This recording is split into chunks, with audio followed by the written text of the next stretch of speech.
উত্তরপাড়াতে day 1 থেকে এই ধরনের গুন্ডাগিরি শুরু করেছে। কখনো দেওয়াল লিখতে দেবে না, কখনো আমাদের দেওয়ালকে ওরা বুক করে নেবে, আবার কখনো আমাদের কর্মীদেরকে ওরা মারবে। সব থেকে বড় ব্যাপার, গোটা উত্তরপাড়ায় তৃণমূলের গুন্ডারাজে ব্যতিব্যস্ত। গোটা উত্তরপাড়া, গোটা পশ্চিমবঙ্গের মতন মদের ঠেক, সাট্টার দোকানে জীবন জর্জরিত। আর আজকে তার হাতে নাতে ফল। এই সমস্ত তৃণমূলের দুষ্কৃতীদের যারা আশ্রিত, তারা সবাই মিলে এলাকাগুলোকে উত্তপ্ত করছে এবং ইলেকশনের আগে মানুষকে ব্যতিব্যস্ত এবং অস্থির করছে। ওরা জানে না যে লাল ঝান্ডা যখন রাস্তায় থাকে তখন সবারই হাওয়া টাইট করে। এখন পুলিশকে স্পষ্ট করেই বলেছি, পুলিশের টিম গেছে, আমাদের কাছে যা খবর, যারা বদমাতাল, যারা এই ধরনের ঘটনা ঘটিয়েছে, যাদেরকে তৃণমূল পুষে রেখেছে, তাদেরকে পুলিশ অ্যারেস্ট করছে।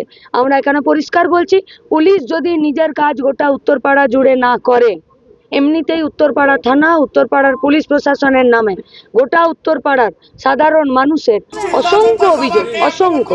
কখনো এখানে রেপ হয়, কখনো চুরি হয়, কখনো পুকুর ভরাট হয়ে যায়, কখনো ছিনতাই হয়, কখনো বয়স্ক লোককে হোমে না পাঠিয়ে ছেড়ে দেয়, কখনো প্রমোটার কোনো মেয়ের মাথা পাঠিয়ে দেয়, তাদের কাছ থেকে এফআইআর পর্যন্ত নেয় না, ভাগিয়ে দেয়। আর আজকেও সেখানে। ফলত আমরা পুলিশকে পরিষ্কার বলছি, শুধু ইলেকশন নয়, গোটা উত্তরপাড়ার সাধারণ মানুষের জীবনের, তাদের যুদ্ধে, তাদের প্রতিদিনকার লড়াইয়ে শান্তি শৃঙ্খলা পুলিশ যদি অ্যাসিওর না করে, গ্যারেন্টি না করে, লাল ঝান্ডা কিন্তু উত্তরপাড়ার পুলিশকে ছেড়ে কথা বলবে না। বাকিটা আপনারা দেখে নিন, পুলিশ দেখে নিন।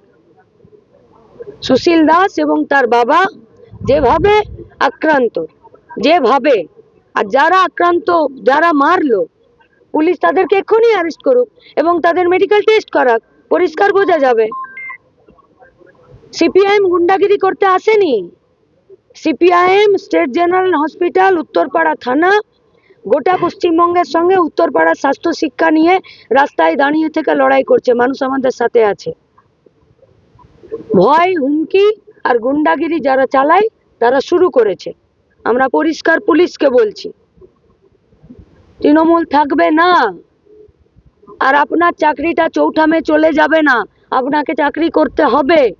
এই রাজ্যেই আপনাকে নিজের সার্ভিসটা শেষ করতে হবে। ফলত তৃণমূলের দালালি করে লাভ নেই।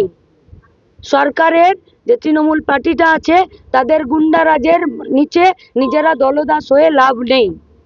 মানুষের সেফটি আর সিকিউরিটির জন্য আইন অনুযায়ী কাজ করুন। আমরা একটাই কথা স্পষ্ট করে বলছি, যবের থেকে হিন্দমোটরে রেপ হয়েছে, তবের থেকে এই রাস্তাতে গোটা পার্টির সঙ্গে আমরাও যুক্ত হয়ে লড়াইটা করছি। কিন্তু পুলিশ নিষ্ক্রিয়তা অবলম্বন করছে। কেন অবলম্বন করছে জানি না। পুলিশ থাকবে আর মদের ঠেক চলবে? পুলিশ থাকবে আর সাট্টার দোকান চলবে? এটা হয় নাকি? তাহলে পুলিশ কি ওখান থেকে ইনকাম করছে? পুলিশের কি মাসোহারা বাঁধা আছে? পুলিশকে ওখান থেকে পয়সা পাই বলে ওখানে বন্ধ করছে না? তাহলে এত ইল্লিগাল মদের ঠেক, এত সাট্টার দোকান, এত উত্তরপাড়াতে ব্যাঙের ছাতার মতন খুলছে কোথায়? জবাবদিহি করতে হবে না পুলিশকে?